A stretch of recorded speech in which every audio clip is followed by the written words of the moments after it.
Welcome back to the Always Aggressive podcast. Corey Palm alongside head coach Tony Ersland, Tanner Lipson, and Jared Florell joins us. Jared, good to have you this week. Thanks for finding time during what is certainly got to be kind of a hectic time of year for you with getting used to all sorts of new stuff on campus. Yeah, absolutely. It's great to be here and be able to chat it up with you guys this morning. Yeah, it feels good to be back to campus for sure. It's been a while since we've had a guest on the podcast, so it's nice to have another face that, maybe, takes the, how do I want to put this? Elevates the handsomeness in the room. Yeah, yes. You're picking up what I put down. Absolutely, yes. You've been sitting on that one for a minute, haven't you? God knows nobody wants to look at the three of us for too long. So we, like I said, we appreciate you raising the bar for us. So we make easy targets, don't we? Yeah. Hey, self-deprecation is the best kind of humor. Let's be honest. Yeah, I tell you, it's good though to have another guest because I did really enjoy. We had a lot of guests, last spring and early summer.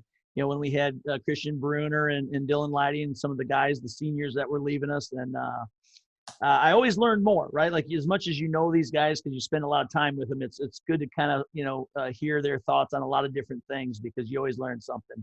So, I will enjoy today as well. And certainly Jared has a lot going on. He's been very active and a great leader on our team. So I'm excited to kind of hear about the things he's done both this summer and what he's doing this fall. And as I said, kind of before we got on, Jared, you are a true, you are a Renaissance man. You have your fingers in a lot of different pies. When Corey talks about you being busy, you are busy. My man, he does a lot, and he does a lot for other people. And like Coach said, it's amazing. We appreciate him at a very high level in the Purdue wrestling program, and what he brings to the table as far as the stuff that you bring in front of your teammates and in front of your coaches and whatnot from what you're involved in away from the mat is fantastic for our team and for our culture. So we definitely appreciate that, Jared. Yeah, absolutely. I appreciate you guys saying that. So, well, let's start. We call you guys student athletes, so let's start in the classroom. Sure. Native of Ham Lake, Minnesota, which is a northern suburb of Minneapolis, correct? Yep. And go with this, you're a redshirt junior? Yep. So fourth year in school, and you are studying finance. Is that correct? How's that going? Yeah, studying finance and computer information technology as a minor. It's going good. Just wrapping up. I think I've got, after this semester, like 3 more classes to take for my major and 2 for my minor. So I'll finish like right on time, like just made it past the finish line right on time. So no, it's great. So taking 15 credits this semester, 4 for my major and 1 for my minor. And at this point, it's all like really focused, so like taking advanced corporate finance, not the most exciting class, I know, believe me. And then an investments class, and then some data modeling classes. And then I actually really enjoy taking those minor classes because they're so different than what I'm doing at Krannert. So I'm actually in a computer architecture class this year. So yeah, it's really cool. So like we actually had to order this like mini computer. It's called a Raspberry Pi. And I'm familiar with those. I know what those are. No idea what those are. Ersland has no clue. I'm lost. Ersland's like Raspberry Pi. I like strawberry better, but right. I'll keep listening. Yeah, so it's just like a mini computer that just has like only the necessary components, like a few output cables, and like a main like control panel frame or whatever, and then you hook it up to a monitor and like do all the back end kind of work on it. So yeah, I'm excited for that, and I've taken some coding classes in the past, so it's a fun little change of pace. My nephew did one of those and just straight loaded it with like all kinds of old school video games. Yeah, which I've heard is like a deal. That's something that people are really into. As a big use of those Raspberry Pi things, but yeah, that's pretty. I've heard it's pretty cool. I've heard it's a good like ground level coding deal. Yeah, no, I'm excited to get into it. So we'll see how it goes. Very cool. So in addition to studying all that amazing stuff, Jared, you managed to do incredibly well in the classroom. 2-time academic All Big Ten, 2020 Big Ten Distinguished Scholar Athlete. You know, not everybody's able to balance the athletics with the academics and achieve at that kind of level. What is it about you that allows you, you know, that A, makes that important for you, and B, allows you to do it? Because obviously, you know, it's hard enough to just take classes and be a student athlete, you know, not to mention like do really, really well in them. Sure. Yeah, no, absolutely. I think, you know, a goal of mine through wrestling was always to elevate the rest of my life around me. So when I, you know, was looking at schools, even in high school, I was like, okay, what's a school that I might not get into if it weren't for wrestling? And Purdue was on that list. And after coming, I was like, yeah, this is a school for me. So that has always been a huge motivation for me. And then I have to credit a lot of, you know, what I've been able to do academically to kind of right when I came in, I was in this program called the Business Opportunity Program, my freshman year summer. So it's a program in Krannert that focuses on the professional development and academic success of underrepresented minority students. So you come in that summer, like right after you graduate high school, like I literally had like a week off from school, came right back and took some college classes. So you come in with a cohort of like 25 kids, you take 11 credits. It's pretty rigorous. So you have like 3 to 4 classes every day. It's kind of like being back in high school, but with college level courses. And then they also do like some other activities to get you developed professionally and introduced to kind of the corporate world. So that really kind of opened my eyes to like, okay, you know, this is the work I need to put in to be successful academically. And like got a really good group of people around me that were also really motivated. And then, you know, within athletics, just taking advantage of all the great resources that we have. Like, I think the one biggest thing that I realized is like, I'm not that smart. So I need to be smarter than other people and take advantage of the resources and the smart people around me. And that's really benefited me. Like the biggest advice I give to freshmen is like, get a tutor right away. Like if you think, you know, unless you're like ultra confident, like I'm going to kill this class, like just get a tutor. Like there's, you know, I have at least one tutor every semester and it works. It helps. It's always great practice. And especially if you're an athlete, like you have so many other things going on. You can't make it to all the office hours and get in study groups. So like take advantage of the resources around you. And it's worked for me. So yeah. If you're not that smart, I think the rest of us are in a little bit of trouble, Jared. Well, you know. I think we're hurting. Yeah, you guys are doing all right, obviously. We're trying. We're trying. All this, right? When you got a kid like Jared doing the right things and taking care of business in the classroom, what does that do for the rest of your team? No, I think it's super important. I mean, we talk all the time about culture. I mean, Jared's heard me talk about it over the years, just a lot. And it's something you got to fight for daily, but you need people who believe in the same kinds of things that you do, right? Like you have to have the same values, and certainly you can kind of tell Jared has his stuff together, right? He has priorities with his academics and his wrestling. And, you know, when kids see that, right, you know, it pulls people together. You know, kids can go one of two ways when you come in. It's easy to go, you know, a way of, to slack off because you have more freedom, right? You have more freedom and flexibility. Yes, you're busy like he's talking about, but mom and dad aren't there anymore. You know, you just have more flexibility in your day and your time, and how you choose to use that is key in your college success or lack thereof. And, when kids see someone like Jared, you know, he's organized, he's efficient in what he does, he's meeting all of his demands, and he's still finding ways to thrive, not just get through it. Because the goal isn't to just get through it, right? Not in wrestling and not in school. You don't just get through it. It's to learn how to thrive. And so I think, you know, when you have people who can model that and show that to the guys on a daily basis, that's the biggest kind of leadership that you want. Absolutely. There's no arguing that whatsoever. And Jared definitely sets the bar high for his teammates.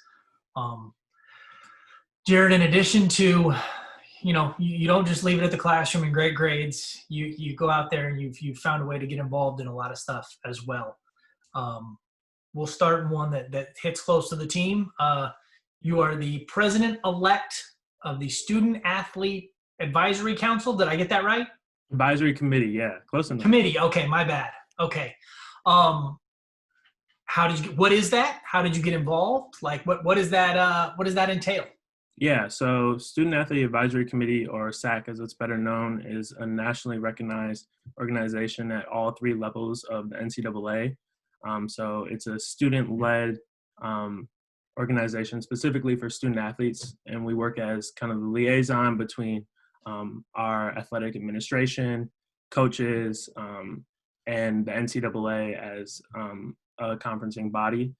To kind of keep our athletes informed and engaged on all the things that are relevant to their lives and other opportunities to get engaged with the community and other students. So my sophomore year, I was like, okay, I need to start getting involved with some things outside of, just athletics and academics. Like I found this was a great opportunity to, get some leadership experience, meet some people outside of my sport.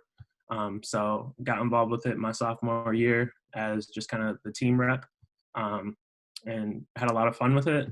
Got to meet a lot of people outside of my sport, and then just kind of continued on from there. So my sophomore year was more so just kind of get my feet wet, learning what that entails and how I can be a leader in that space. And then towards the end of my sophomore year, I started a committee called the Social Justice Committee within SAC. So we focused on education on diversity, inclusion, and equity within athletic space. And then last year I served as the director of diversity inclusion within SAC, and then now this year serving as the president-elect. So I think it's just given me a really great opportunity to not only meet other people from teams, but also like other people in our administration offices and other staff members. And it's been really good for me to just feel more connected to the Boilermaker community and feel like I'm contributing to help make, our spaces better spaces, and be involved and engage with people. So it's been really beneficial for me. So is it kind of a chicken or the egg thing? Like, was it SAC that led you to get involved in all the other stuff that you're involved in, or did that work in which direction? Like, because, the way you talked about that, like, you said you wanted to start to get involved in stuff outside of academics and athletics. Yeah. And SAC sounded like it was one of those first things. Like, did that kind of lead you to branch out, or was that kind of always the plan? That was definitely always in my purview.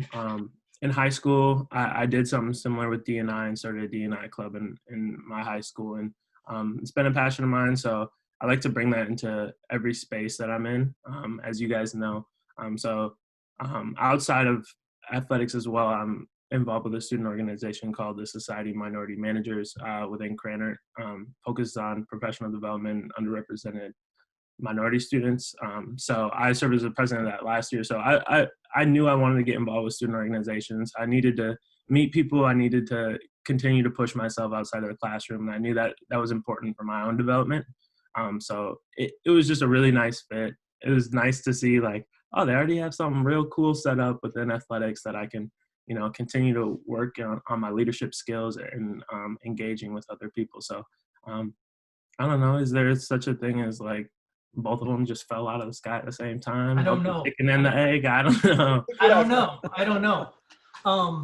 How does Coach Ersland, obviously there are a few different ways to look at one of your wrestlers being involved in a lot of other stuff. There's some coaches, would see it as a distraction. Some see it as, a culture deal for the team to help out. How has Coach kind of supported you or, made it work for you to be able to do these other things as well as, be a part of the team at a very high level?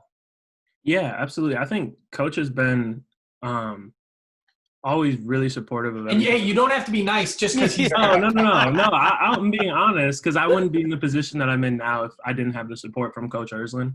And we've had some great talks in the past just about my goals as a wrestler and in the classroom and, what I want to do after sport. And yeah, he's been really important to my development in that fact, that just always pushing me and questioning me. What do you want to do next? Where's this going? What do you want to do with this? And that's always been really beneficial to me to have, someone I look up to supporting me in that way and also challenging me to continue to be better. So yeah, I would not be, where I am without Coach Ersland's support and also him challenging me to continue to kind of push the envelope. I appreciate that. Here's one thing I'll say too, because it works both ways, right? I mean, I appreciate the fact that he feels like I've had a positive impact on him. As he mentioned, he and I have had lots of different conversations, like just outside of the sport, which I find fascinating. And we'll probably talk about his internship and his work with Target. We have name, image, and likeness. We've had some discussions in the past. Like there's been lots of things that we've discussed that I've really appreciated about my relationship with Jared. Obviously, the social justice issues that, are going on right now is something that we've talked about. And it's been helpful for me in terms of this. I feel like naturally as a team, you're in a bubble anyway. Being in a bubble is something we talk about now, right? So much because you got to keep your groups together. But I think as a team, you're always in your bubble, or at least for me, I immerse myself in the team's bubble and my family, right? That's where I live. And so it has been nice when Jared talks about, creating networks outside, you know what I mean? That should happen, right? I would encourage every young man that comes through to explore those things and to build their network and grow more connected in those ways to their university community. So that's the part where it's kind of helped me even, just continue to open up and I don't know, look at different boundaries maybe, because we get inside these bubbles and you see the culture of your team and that's where you live. But now clearly it's a bigger world and there's more issues out there that we need to be aware of and discuss. And so that's where I've enjoyed my relationship, even with Jared, over the last few years, because we've touched on a lot of different things that are really relevant to athletics, but it's world issues. So I've enjoyed that part of our relationship, I guess. Yeah. It's And I think interesting. Sorry. Coach, sorry, Jared, but like Coach always, he pushes this in a lot of different ways, and he always encourages us to surround ourselves with people who challenge us. And it sounds like that's a lot of what's going on here, and for both of you guys, I think. And I think that's a really cool part of our team. Yeah, absolutely. And I just think one thing that, Coach Ersland said was really important, but can also be kind of a double-edged sword for a lot of athletes is you want to stay super connected with your team. You want to be in that bubble. But, some of the feedback that I've heard from administrators after they talk with seniors leaving is they feel like I didn't get the chance to, get involved with all the things I want to get involved with. So what I've really been trying to do over the past year or two is, open up more opportunities or just like let people know what else is out there and kind of bring those opportunities to play and be like, guys, here's something you can do. It's not going to interfere. I promise. Just get your work done and be there, and it'll really benefit you. Because that's something that I've benefited from, and I, want to bring all those types of things to all my peers and my teammates too. Very cool. Corey, you're being quiet today, man. What's up? I am. It's very thought-provoking. So, Jared, you talked a lot about, it's kind of a recurring theme, right? Building communities. Whether it's community within the team, the cohort you came into Krannert with, the student leadership councils. Why is building all these communities so important to you? Has that sort of always been the case, and why does that matter for you?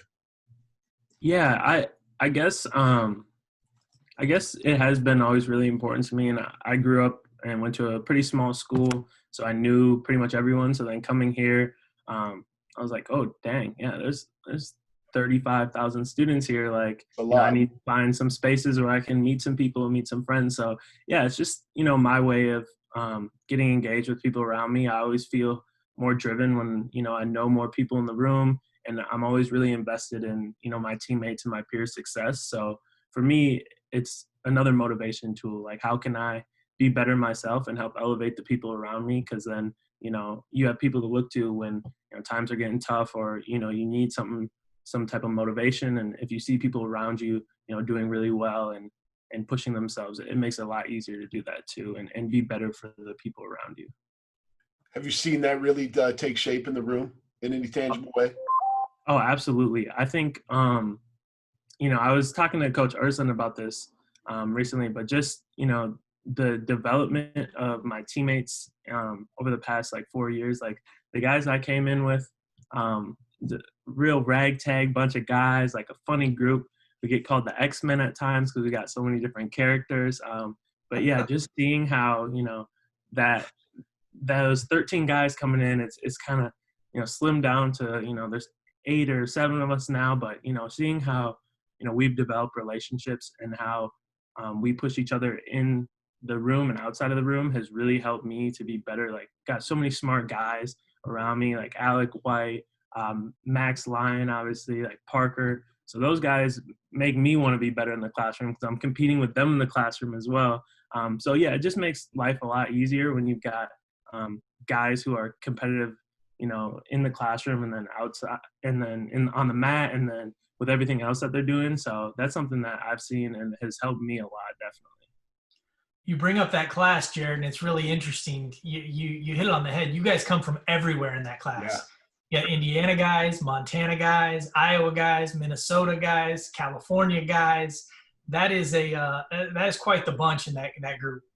Yeah, absolutely. I'm roommates with Bjorn Schroeder, who's from Montana. So we both came out here like, what's Indiana about?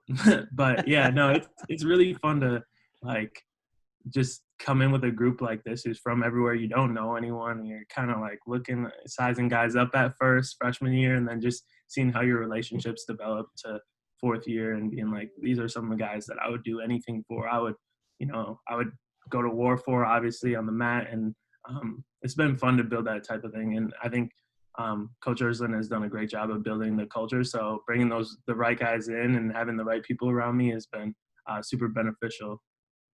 Before I got a serious question here. You're from Minnesota, so I don't necessarily know the answer to this. Is Bjorn the first Bjorn you've ever met? Yeah. Yes. Okay. Yeah, I think that there's a Bjorn guy on Frozen, so that was like my first introduction to the name Bjorn. Fair. And I remember meeting him, the freshman year moving into Hilltop. I'm like, hey man, how do you say your name? Bjorn. I was like, okay, that's cool. Is it okay if I just call you BJ? He's like, yeah, that's fine. That's awesome. That's funny. Oh, that's good. And that's always the great thing about coaching, at least from my perspective. What I enjoy is you're coming in boys and you're going out men, right? I mean, and it's fun to see the men that these guys become, and we always talk about a lot of their on the mat stuff, but the mark that they'll leave on the world, is even greater. And so that's fun to see, and it's fun to hear about. I didn't know he called Bjorn BJ, so I learned something else today. That's what this show's all about, Tony. Right. It's all about learning. Yep. We're here to learn. We're soaking it up. So, Jared, you brought up going to war on the mat. Let's transition to wrestling here for a minute. You've had a little bit of bad luck, been nicked up here and there. You're nicked up right now, coming back. But when we needed you last year, when we called on you, you stepped up and you were ready to go. Let's talk about a little bit about last year. Late in the season, Christian Bruner goes down out of Rutgers, and coach calls your number, says, Jared, we need you at 197. Let's go. Yeah. First of all, I remember that Rutgers dude was absolutely insane. Like that. I mean, you were there. You guys remember, like, crowd felt like it was on top of you. We had people cussing like right over our shoulder. I'm looking around like, goodness gracious. But yeah, when just seeing Bruner go down, and Bruner's, one of my great friends, and like love that guy, look up to him like a brother, and seeing him go down with a similar injury that I had, I was like, damn. But, knowing right away that, I'm the next guy in that role and that my team needs me and I need to fill that, I was ready to go and really excited for that opportunity. And just feeling like I had to take advantage of any opportunity I can get to go out there and perform and compete for my team. Was something that have always been looking forward to, and it's always, been in front of my mind. So when that opportunity came, as tough as the situation it was for the team and for Christian, I was ready to go and was excited to go out there and throw it on the line for my teammates. So that's what I did. The highlight of that stretch had to be the Wisconsin duel. First Big Ten duel victory. Had to go into deep water to get it. What was that? And again, it was at home, so that was extra exciting. Like, what was that like for you? Oh man, that was awesome. I get goosebumps every time just thinking about talking about it. Got them right now. Even from the moment, you hear your run out song go on, I'm walking out there to some old school 2000s R&B. I'm like, yeah, So, no, it was really special for me. It was awesome. Everyone on the bench was, brought that energy, and I feel like it's so much easier to compete in front of like all your teammates who are just there like cheering you on, egging you on. And my dad was also able to make it down for the dual meet as well, and he has been super integral part of my wrestling. He wrestled in college as well, so as soon as my brother and I were able to walk, we had headgear on, and like there's a photo of us in these big, gangly singlets and headgear lopsided, like basically in diapers wrestling. So that was a really special moment for me.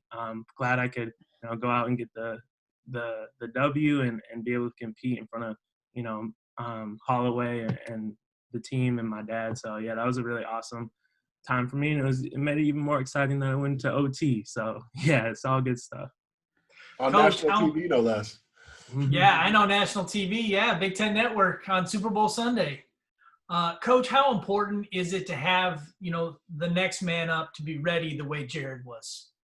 Yeah, it's huge, right? For any team, wrestling's a contact sport, just like football. And every year, there's going to be guys that are beat up or nicked up, and to be ready when your name is called is something that has to be done. But it's hard. I was in that role, at Iowa early in my career, right? I wasn't the guy. And so you've got to find ways to motivate yourself, to make weight, to get in there and get better so that when it does get called, you're ready to go. And was really excited that he took advantage of the opportunity in a huge way.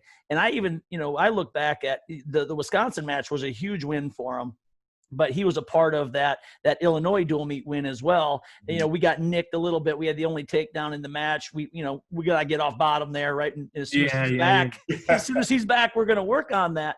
But those are the things that I remember from the team aspect. Like that was a tremendous duel as well. You talk about our win at Rutgers. We had a very exciting duel with Wisconsin at home, and then the last duel of the year at Illinois was a tremendous environment and a great team win, and he was a huge part of that as well. So those are the things that I remember from a team aspect, and I think we remember from Bruner and Leidy especially, and even Nate, who those are the things they remember. There was some individual accolades for those guys last year, but what did they talk about? They always talked about the dual meets at Rutgers, or Illinois, and what that environment was. So that's kind of what I'll take away from last year, especially with Jared. He was ready to go, and he helped his team out. You know what I mean? Get some really positive things done. Absolutely, Jared. We're going into redshirt junior year here. Like you said, we're trying to get you back on the mat here as soon as possible. What do the goals look like for the team this year? Where are you looking to take this bunch? Yeah, absolutely. I think, our mindset is pick up right where we left off, and right where we left off was a top contender for the national title. We have guys in the room who are so motivated and so tough, and know what we need to do to really get it done. And I feel like last year was just a launching point for, this team. Just the progression of our team over the past 4 years since I've been here is like, it's crazy to kind of look back where we were 2017, 2018 versus now. It feels like night and day. And I know that we have guys on this team that, it was like a punch in the gut last year when the NCAA tournament got pulled. Even for us guys who weren't competing, but, we're so excited to see all the work that our teammates and we had done pay off in a big way. So I think the hunger is there more than ever, and we're ready to go chase a team trophy and, be the top team in the Big Ten, be the top team in the country. And I think we have the right guys in the room and the right culture to do that. And I think, anything less than that is a disappointment in our eyes and just, not what we're looking for and not acceptable. So I think, everyone can expect really big things from this team, and because that's what we are expecting from ourselves. I think you make a great point there when you talk about disappointed for the guys, even though you weren't going to be competing. That's such a truism of this sport. Like there's one guy on the mat, but they're representing something so much larger. They're representing the training partners, all the off-mat support people, their parents, their families. It's so much bigger than that. And to be, just a cog in that system is pretty awesome. I wanted to ask you too, is it easier to dial in when you're a team that's sort of ascending like this, when you see, okay, the hard work guys, the hard 4 years is paying off? Does that make it easier to show up every day? Yeah, absolutely. Absolutely. I think just being able to like physically see, the progression and how guys are getting better and how that is a true product of the work that we've put in makes it so much easier to get up these mornings that are, it's early, it's 6 a.m. Dang, we got another run. Well, it's paying off because, as Coach Ersland says, we work harder or as hard as anyone in the country. And, it was kind of, this last fall, I'm sure you guys have talked about it on here. Last fall was like the hardest month of my life and most guys' life on the team. And we were like, damn, like kind of like giving each other side looks like, is this going to be worth it? And, it definitely was. So that makes it even easier to come back, the next hard workout and be like, yeah, we're putting in the work now and we know it pays off. So I think, those things just make it, so much easier, especially when you see guys going out there and just taking down, knocking off top guys in the country. Like, yeah, we do work the hardest. We are some of the most talented guys in the country. So, let's go get this work. Let's get up and let's go run. Let's go push these weights. Let's, do all the crazy stuff that we do because we know it's going to pay off at the end of the year. What he said. What he said. What he said. Ditto.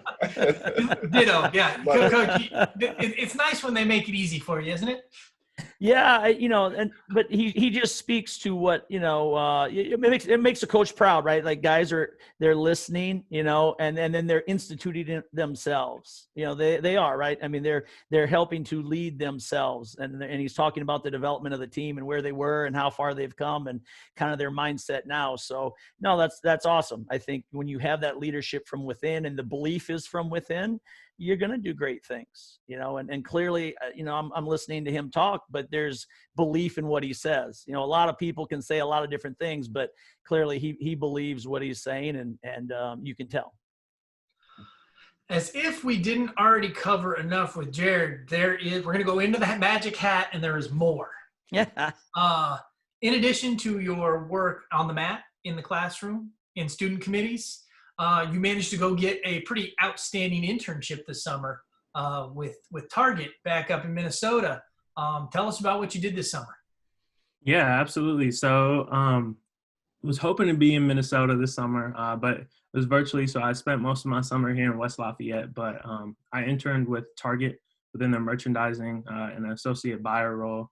So kind of like procurement, merchandising. So within that space, just working with vendors to kind of plan an assortment for a category within Target. So this summer I was working within household essentials, specifically like food wrap storage. So if you go down that Ziploc aisle, that's you. You see that That's stuff, you. you're like, oh, Jared kind of, he made some of this work. So yeah, all your plastic bag needs. But There you go. If yeah, there's something not being carried there, it's your fault. No. You, all the good stuff is me. The bad Okay. stuff, I tried. Listen. Love it. Take the credit, pass the blame. I love it. Yeah. But yeah, it was a fun opportunity for me. And last summer I interned with Cummins, the engine company, just doing finance, like corporate finance, budgeting, planning, and forecasting. And it's my major. But I was like, I had a feeling, I took finance because it's a great foundation for business. I have aspirations to go back and get my MBA. It's like I need to, be solid with the math and the money pushes business. So that's where my mindset was going in, deciding on my major. But then, quickly after, my first corporate internship, I was like, okay, I need to make a little pivot. Just didn't feel like it was engaging enough for me. Didn't feel like I was really, driving the business and the role I was in. So within the retail space, the merchants are the ones that are, planning what's going to be in the stores, how to, present that to consumers, following trends, things like that. So that's what I was able to do this summer. I had a lot of fun with it. Even though it was kind of a bummer, it was virtual. I was really looking forward to being downtown Minneapolis. Mm-hmm. But I also had a really great experience, built a lot of new skills, new relationships. And I know it's hard as a student athlete to be like, yeah, I need an internship. But I would encourage anyone to get one when they can, whether it be towards the end of your career when you have like those good practices in place where you know you can get your workouts in if you're going to be, off campus or whatnot. But actually, after my freshman year, I had an internship with Purdue Athletics, doing kind of player development stuff within within the player development space under Kathy Wright Eager. So that was an opportunity for me to get some internship experience on campus and be able to be here and train all summer. So there's opportunities out there, and I feel like it is a good way to figure out what you actually want to do. And I feel like over the past 3 summers, I've figured out I don't want to do a lot of things. Mm-hmm. So that's been really beneficial to me because one thing I don't want to do is leave this sport, which has meant so much to me and has been such a easy way to motivate myself, and get into something where I just don't see the point, or I'm like, what is this for? Like, I'm not having fun with it. I don't see myself progressing. So that's been really important for me. So yeah, Target was great. Might go back, might see what else is out there. I don't know, but it was a really good opportunity for me to kind of take some of the skills that I'd learned at Krannert, and kind of apply it to something different that a lot of finance majors don't. And I really enjoyed that thoroughly. So yeah, it was a really fun experience. Another good development, stepping stone for myself, and looking forward to kind of seeing what's out there next. I hear I hear what you're saying about that. Being bummed about missing out on downtown Minneapolis. I'm a big fan. Great city. Getting it taken away from us at NCAA's was a real kick in the teeth. And then Mm-hmm. so big fan of been to First Ave. I like that spot. Yeah, that's a great spot. Oh yeah, I saw De La Soul at First Ave. Oh, did you? Oh yeah. Yeah, awesome. You're old. Yeah. Yes, I am. Yes, I am.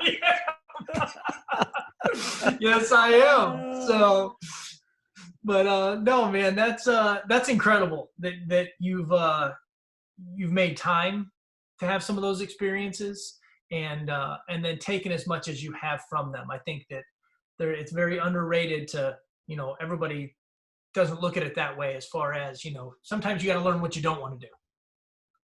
And, when you look at it all as a learning experience, one at a time, like that's when it becomes more beneficial for you as you go on down the road. And so I'm glad to hear Target was good and you liked it.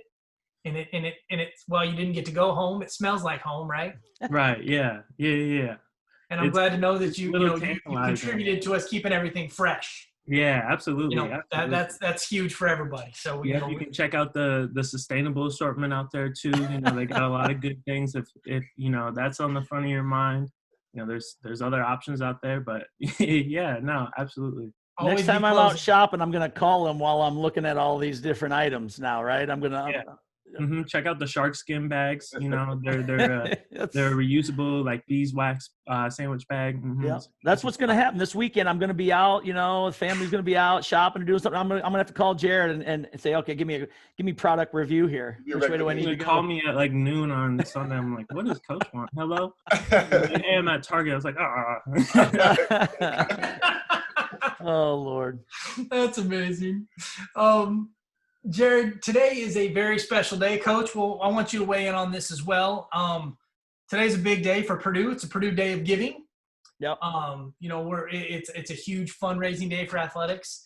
Has taken on a huge meaning with everything going on with the COVID epidemic and football being pushed back and fall sports in general being pushed back.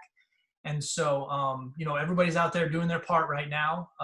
Our athletic supporters are doing amazing right now. Last I checked, we were first in fundraising total and second in participation numbers.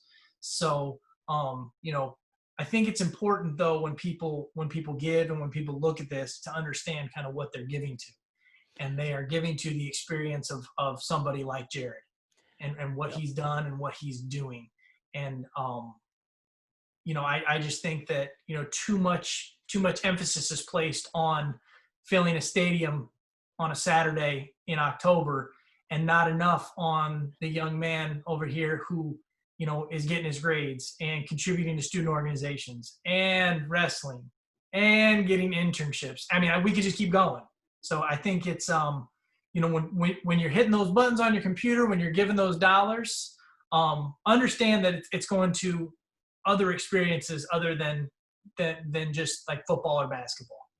Sure. I think we all recognize the importance of obviously money. I mean, he's in finance and he can speak to, money drives the business. Okay. So I think we all understand that part, but as we've said, what college athletics is, especially for us in those Olympic sports, is so much more. And the experiences he's had and the influence that someone like Jared's going to have in the future is huge. It's huge. And so those are things that we all agree are worth fighting for.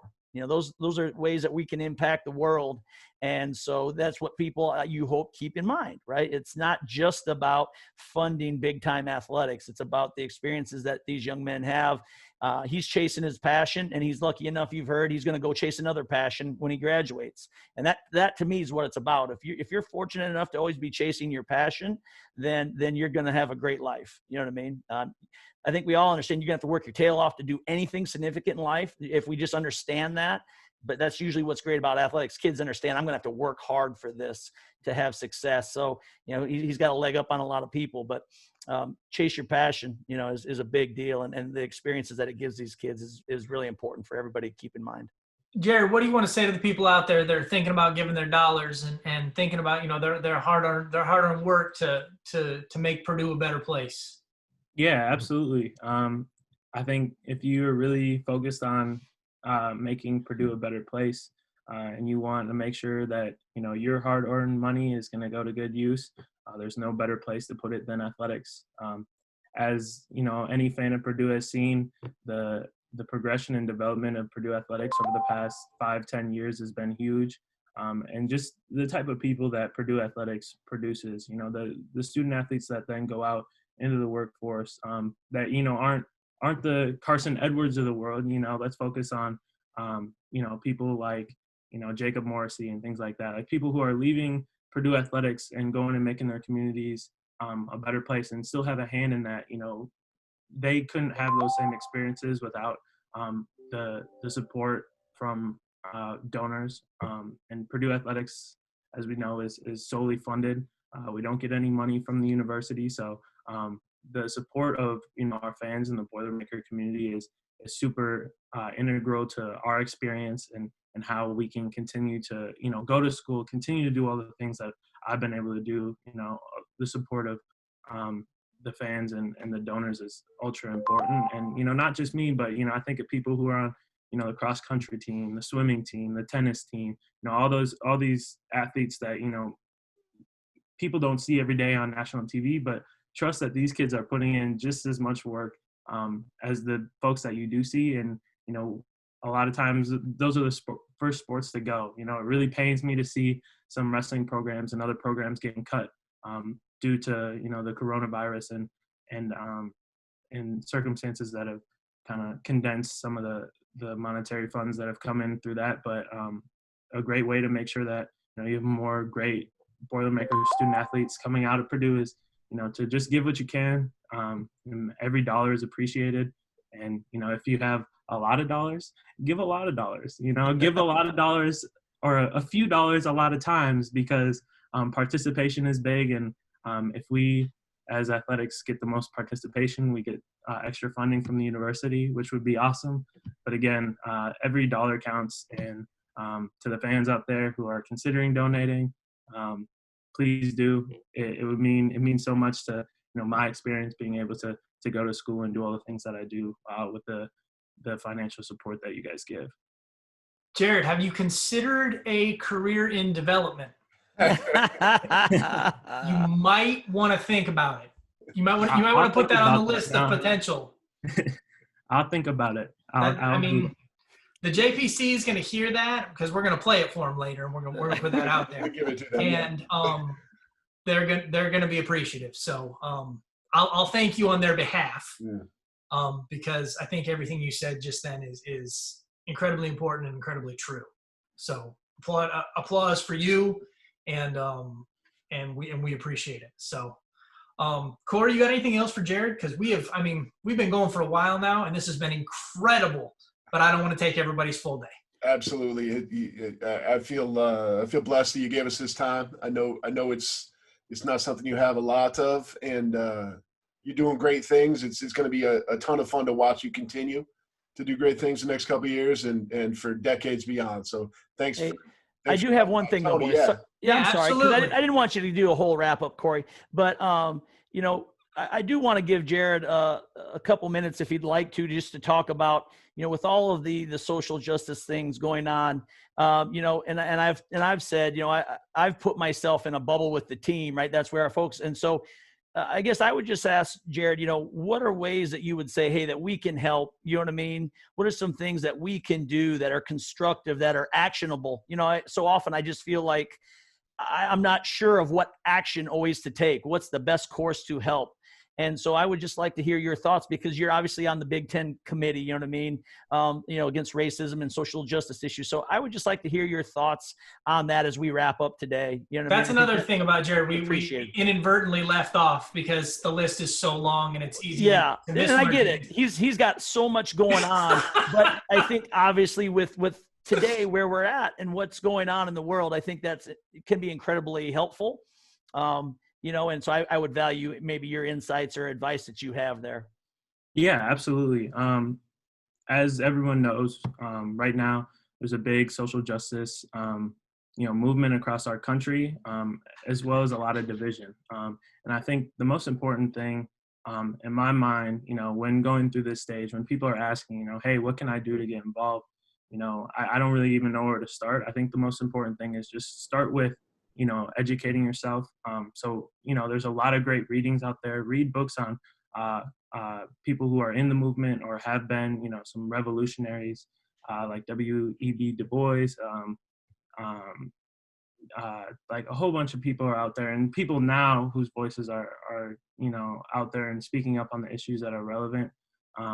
Definitely get into some of that stuff. And then I think another big thing is just, you know, talk with the people around you in your community. Ask people who might be from disenfranchised communities, okay, what can I do as an ally, as someone who cares about this and who cares about you? You know, what would you like to see happen? And I think that's going to be the most important part of moving forward as a country, as communities, is engaging with one another and being able to, you know, take a lot of humility in it and recognizing where we've been wrong or overstepped or done, you know, something that might have hurt someone in the past or been, you know, negative, and just, you know, reckoning with that and then saying, how can we move forward together? Because this type of stuff in our country that's going on, like all the protests and then the violence and things like this, is just, you can tell we've come to kind of a boiling point in this country where, you know, things need to change for some people, for a lot of people, to make our communities more equitable. But the first way we can do that, and how everyone can have a finger in that, is starting, you know, in their own homes, you know, having discussions with your family, having discussions with the people who are important to you within your bubble, just about, you know, how can we do our part, or how can I do my part to continue to engage and do better. So I think that's a big thing, is just, you know, educating, doing some reading, listen to podcasts if you don't have time to read. There's a lot of great things out there. There's a Netflix documentaries, the 13th, things like that. If you're into sports, check out $40 Million Slaves.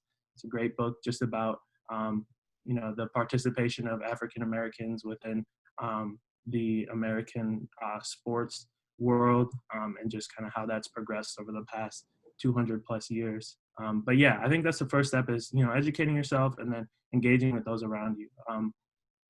I've been doing, you know, what I can to do that, and provide opportunities for Purdue athletics to engage with students and with the community as a whole. So yeah, as we continue to, you know, kind of learn from each other as a country, as a community, have grace with one another, have empathy, the biggest things, and let's just kind of move forward, you know, past this point. I know it can get heavy a lot, it gets hard, but I think you'll thank yourself and in the future when you know that you did your part and you did everything for your neighbor, for your friend, for your family, to make, you know, your community or the country a better place than when you came into it, or, you know, leave it a better place than when you came into it. Yep. No, Jared, you've been such a well said. fantastic resource for your teammates, your coaches, the athletic department on the whole. And so, we appreciate how much you've been willing to give of yourself in this situation and in this movement, because you have given a lot of yourself, and it's clearly very important to you. And speaking for myself, like, I know how much I appreciate it and appreciate you. So, and I think Corey and Tony would share that sentiment, as would your teammates and a lot of people around Purdue. So thanks, man. Absolutely.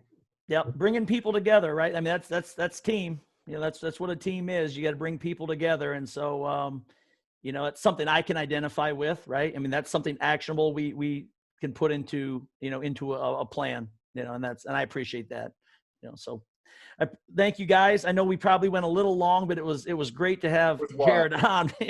No such thing as too much great content. No such thing. And we get a lot of that from Jared. So, Corey, you want to take us home? Let's take it home. I've said it before. I'll say it again. Life's a team sport. We need to lift each other up every chance we get. Jared, thanks for doing the heavy lifting, and we look forward to, like I said, watching you develop and continue to make the world a great place. We're all going to be working for you someday, I think. So, strong possibility. Yeah.